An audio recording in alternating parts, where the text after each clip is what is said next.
भाई जो गुरु बचन पे डट गे, कट गे फंद 84 के। सतलोक जिसे गीता अध्याय 18 श्लोक 62 में शाश्वत स्थान यानी अमरलोक कहा है, उसमें लेकर गया। अपना सिंहासन यानी तख्त अपने अमरलोक जिसे सतलोक भी कहा जाता है उसमें दिखाया। श्री नानक जी ने इसी को सचखंड कहा है। उस सुख सागर की सब सुख सुविधा व खाद्य सामग्री दिखाई। बताया कि तुम सब जीव जो काल ज्योति निरंजन यानी शैतान के 21 ब्रह्मांडों में रह रहे हो, यहां से गए हो।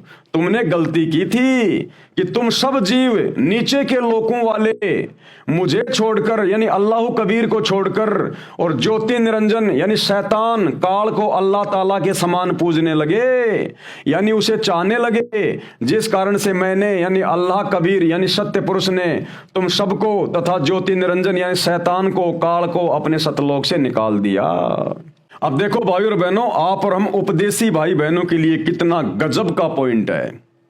क्या बता रहे हैं परमात्मा कि इस काल यानी शैतान को और तुम जितनी भी आत्मा इसके 21 ब्रह्मांड में आज अपना ये कर्म भोग रही हैं, तुम सबको मैंने सतलोक से क्यों निकाला था? कारण क्या था? तुमने गलती की थी कि तुम सब जीव नीचे के लोकों वाले मुझे छोड़कर यानी अल्लाह कबीर को छोड़कर ज्योति निरंजन काल को अल्लाह ताला के समान पूजने लगे। और आज हमारे पंथ में भी ज्यादातर भगत भाई बहन जो सतलोक आश्रमों से जुड़े हुए हैं, वो भी इस अल्लाह ताला के बराबर, इस कादिर अल्लाह सतगुरु रामपाल जी के बराबर आदरणीय गरीबदास जी की फोटो अपने दरबार में रखते हैं, दादा गुरु जी की फोटो अपने दरबार में रखते हैं, पंडित चिदानंद जी की फोटो अपने दरबार में रखते हैं। और 650 साल पहले कबीर जी आए थे, उनकी जो नकली फोटो लोगों ने बना रखी है दाढ़ी मूछ वाली, वो भी अपने दरबार में रखते हैं। तो भैया यही तो गलती हमने सतलोक में की थी। अरे पूजा स्थल पर केवल उसी की एकमात्र फोटो होती है जिसकी हम पूजा करते हैं, जो कादिर अल्लाह होता है। तो भक्तों ने अपने दरबार में केवल अपने गुरुदेव भगवान की फोटो रखनी है, किसी और की नहीं। अन्यथा हम तो सबके आगे दंडवत कर रहे हैं, सबके आगे जोत जला रहे हैं, सबके आगे खड़े होकर आरती कर रहे हैं। तो फिर हमने अपने गुरु को क्या माना? हम एक अल्लाह की इबादत नहीं कर रहे, हमने तो औरों को भी शरीक कर लिया। इसलिए भाई और बहनों, भक्तों ने अपने दरबार में केवल अपने गुरुदेव का फोटो रखना है और केवल अपने गुरुदेव का एक 8 सितंबर को प्रकट दिवस मनाना है और नहीं। अगर आपने गरीबदास जी का बोध दिवस मनाया तो आप जी फेल हो जाओगे। यही तो गलती की थी हमने। अपने अल्लाह के बराबर हम शैतान को भी वहां पूजने लगे, मानने लगे, महत्व देने लगे। अब आप सतगुरु रामपाल जी का भी 17 फरवरी के दिन इन आश्रमों में जो है बोध दिवस मना रहे हो, और गरीबदास जी का भी आप बोध दिवस मना रहे हो। आप तो दोनों को बराबर ले रहे हो। तो आप तो शिरक कर रहे हो, शिरक महापाप कर रहे हो। अल्लाह सतगुरु रामपाल जी के बराबर गरीबदास जी को शामिल करके, और वो दाढ़ी मूछ वाली कबीर जी की समझे जाने वाली नकली फोटो आप जून के महीने में उसका भी कबीर प्रकट दिवस मना रहे हो। तो भैया आप एक अल्लाह की इबादत नहीं कर रहे, ये बहुत बड़ा शिरक है। शिरक सबसे ज्यादा नाराज होता अल्लाह ऐसे कर्मों से। तो क्या कहा गुरुदेव ने? तुमने गलती की थी कि तुम सब जीव नीचे के लोकों वाले मुझे छोड़कर ज्योति निरंजन काल को अल्लाह ताला के समान पूजने लगे, यानी उसे चाहने लगे। जिस कारण से मैंने अल्लाह कबीर यानी सत्य पुरुष ने तुम सबको तथा ज्योति निरंजन काल को अपने सतलोक से निकाल दिया। और आज भी हम वही गलती करते रहेंगे तो फिर हमें परमात्मा वापस कैसे लेके जाएगा भाई? बिल्कुल नहीं लेके जाएगा।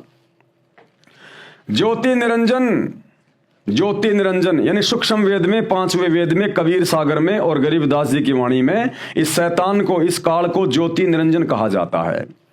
ज्योति निरंजन यानी काल ने तप करके 21 ब्रह्मांड मुझसे प्राप्त किए।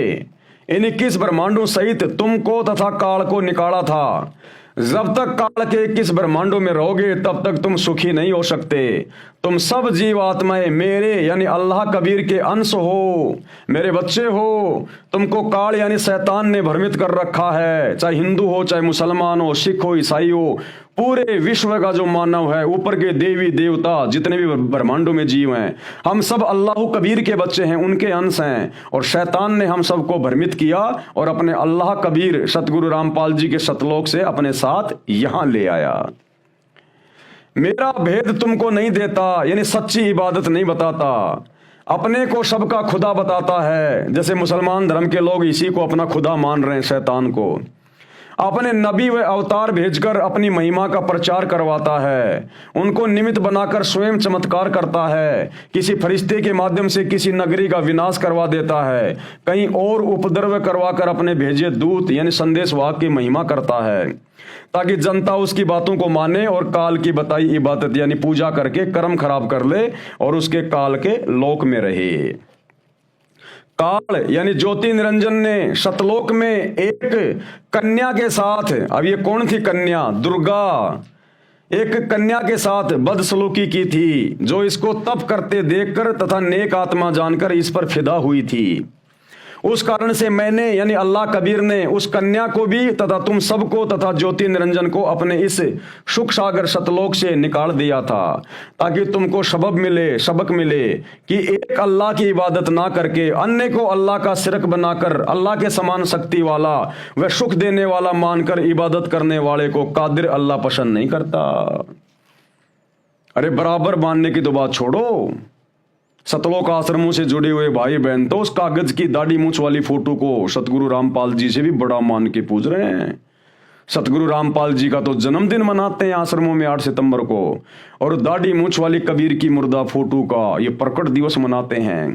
तो गुरुदेव तो कहते हैं कि जो एकमात्र अल्लाह के बराबर भी यदि किसी को मान के पूजेगा तो भी वो सतलोक नहीं जा सकता। तुम तो सतगुरु रामपाल जी से बढ़कर मान रहे हो उस दाढ़ी मूछ वाली कागज की फोटो को। भाई और बहनों, सुधर जाओ, संभल जाओ।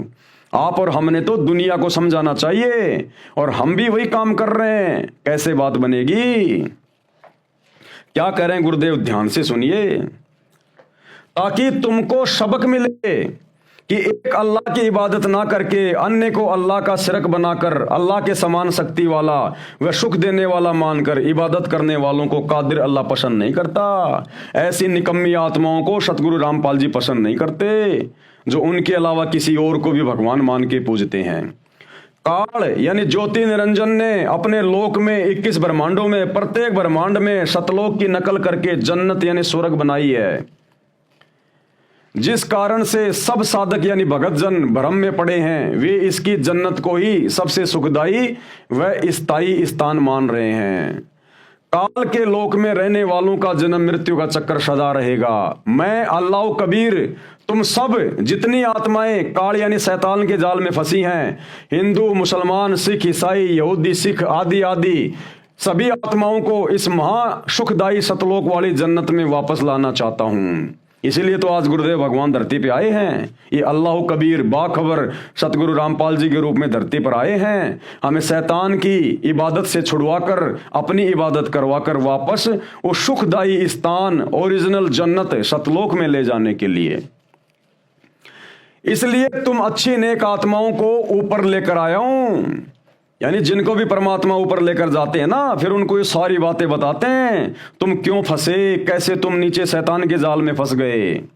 तो गुरुदेव कह रहे हैं अल्लाह कबीर कि इसलिए मैं तुम कुछ अच्छी आत्माओं को यहां ऊपर लेकर आता हूं, अपने से परिचित करवाता हूं, सारी सृष्टि रचना समझाता हूं, ताकि फिर तुम नीचे जाकर मेरे नबी बनो, मेरे पैगंबर बनो, मेरे संदेशवाहक बनो, मेरे रसूल बनो, और अपने अन्य भाई बहनों को जो शैतान की काल की इबादत कर रहे होते हैं उनको भी जाकर ये बातें समझाओ। इसलिए तुम अच्छी नेक आत्माओं को ऊपर लेकर आया हूं, तुम सबको काल लोक की जन्नत तथा सतलोक की जन्नत के सुख का भेद अंतर दिखाने लाया हूं। मेरे सतलोक में मानव स्त्री पुरुष रूप में हैं, किसी को कोई कष्ट नहीं है, सब आत्माएं सुखी हैं।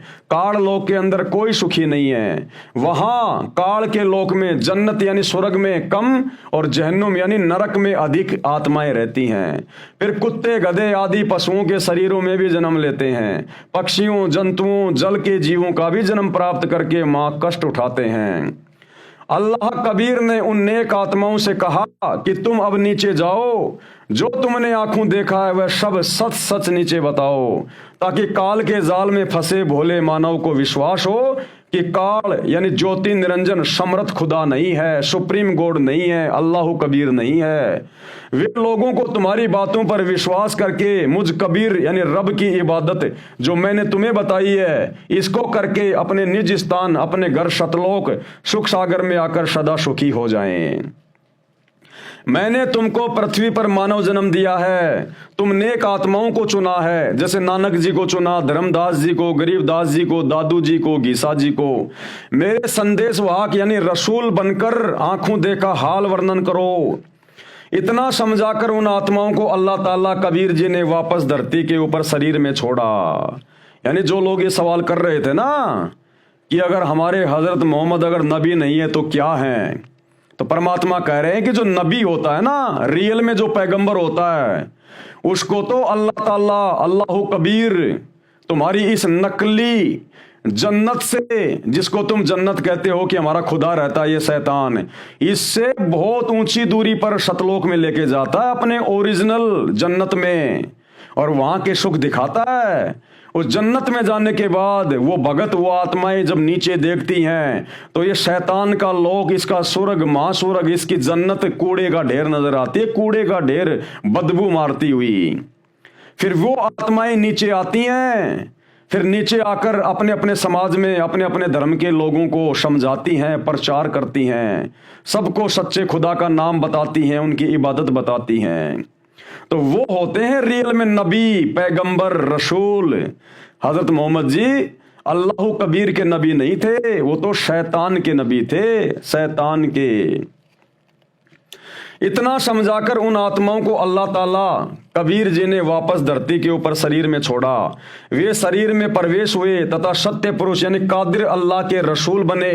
वह यथार्थ ज्ञान जो आंखों देखा तथा अल्लाह ताला ने बताया यानी उनकी आत्मा में डाला, वह ज्ञान उन नेक आत्मा महात्माओं ने बोला, बताया तथा लिखवाया, जो मेरे रामपाल दास की समझ में आया। अपने आप को गुरुदेव छुपा रहे हैं, ये तो स्वयं अल्लाह ताला हैं, ये स्वयं उन आत्माओं को ऊपर लेकर जाते हैं भाई। लेकिन आज खुलकर नहीं कहेंगे कि मैं स्वयं अल्लाह ताला हूं। हम लोग तो वैसे ही नहीं समझ पा रहे, इनके द्वारा इतना संघर्ष, इतना ज्ञान दिया जा रहा। और अगर कह दे कि मैं अल्लाह हूं तो फिर हम तो इनसे मुंह मोड़ के बैठ जाएंगे। तो भाई और बहनों, इसलिए सतगुरु रामपाल जी अपने आप को छुपाते हुए और अल्लाह का भेजा हुआ नबी बताकर ये ज्ञान प्रचार कर रहे हैं। आप सब धर्मों के मानव को फरमाया, अनेकों बार स्वयं अल्लाह ताला कबीर जी धरती पर रहकर कवियों की तरह आचरण करके अच्छी आत्माओं को मिले तथा उनको अपनी जानकारी बताई। उन नेक आत्माओं ने उस ज्ञान को माना, अपनी पहले वाली साधना त्याग कर उनके बताए अनुसार भक्ति करके अमरलोक सतलोक प्राप्त किया। वहां जाकर वे सुखी हैं, सदा वहां रहेंगे। यानी बहुत सारी आत्माएं सतलोक में जा चुकी हैं और वहां सदा सदा के लिए सुख भोग रही हैं, अखंड सुख, जो सुख यहां धरती पर आपको देखने को भी नहीं मिलेगा। तो गुरुदेव कह रहे हैं आप लोग भी मेरे साथ चलने की तैयारी करो। अब की बार ये फाइनल स्टेटमेंट है, फाइनल समय है, ये अंतिम समय। अगर इस समय चूक गए तो भैया फिर असंख्य युगों तक आप लोगों का दोबारा से ये भक्ति करने का नंबर नहीं आएगा। काल के लोक में कष्ट उठाओगे पशु पक्षी बनकर। जो ज्ञान स्वयं अल्लाह ताला अपने मुख से बोलकर बताता है, लिखवाता है, वह कलाम एक कबीर यानी कबीर वाणी यानी सूक्ष्म वेद कहा जाता है, जिसमें संपूर्ण अध्यात्म ज्ञान है। जिन आत्माओं को परमेश्वर यानी कादिर अल्लाह मिला, उन्होंने जो आंखों देखा हाल वह अल्लाह से सुना ज्ञान बताया, वह लिखवाया, वह सूक्ष्म वेद से दास रामपाल दास ने मिलाया, जांचा तो शब्दा शब्द सही मिला। फुरकान का निर्णय यानी सत्य और असत्य का निर्णय। तो मुसलमान धर्म में और क्या क्या गलत धारणाएं उनके उलेमाओं ने, मुल्ला मौलवियों ने पैदा कर रखी है, उसके विषय में गुरुदेव भगवान कल इस पुस्तक के माध्यम से शंकाओं का समाधान करेंगे। तो आज के वीडियो में भाई और बहनों हम केवल इतना ही लेंगे। सभी भाई बहनों से प्रार्थना है, विशेषकर मुसलमान धर्म के भाई बहनों से, कि भाई और बहनों पक्षपात को छोड़िएगा। आप पढ़े लिखे हो, 21वीं सदी में जी रहे हो, बाबा आदम के समय के नहीं हो। सभी धर्मशास्त्र सभी भाषाओं में अनुवादित हैं और कोई किसी को मूर्ख नहीं बना सकता। सतगुरु रामपाल जी ने बिल्कुल एक एक आयत शब्दा शब्द आपके धर्म ग्रंथ की दिखाई है, उनका यथार्थ अनुवाद किया है। जो अनुवाद तुम्हारे उलेमाओं ने, मुल्ला मौलवियों ने बिल्कुल गलत कर रखा है। तो पहचानो इस आधार से भी आप पहचान करो कि सतगुरु रामपाल जी कौन है।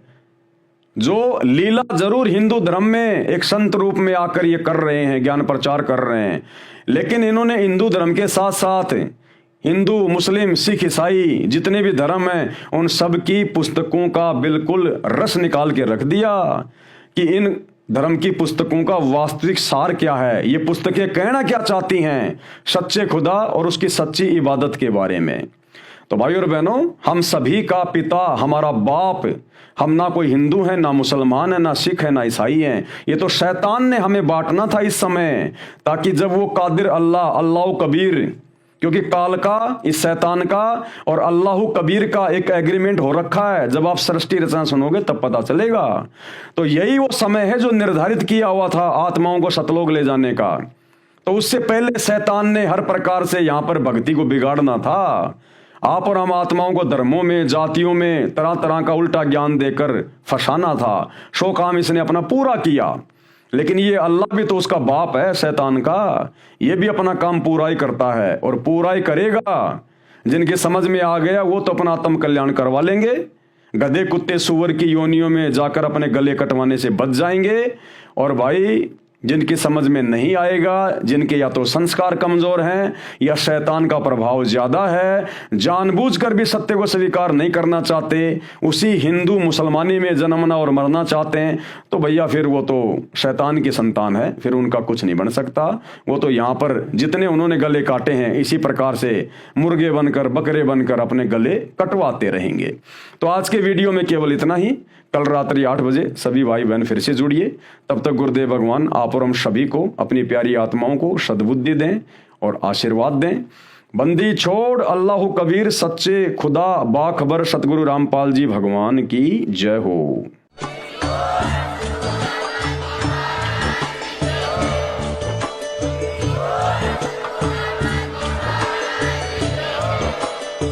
भाई जो गुरु बचन पे डट गए, कट गए फंद 84 के, कट गए फंद 84 के, कट गए फंद 84 के।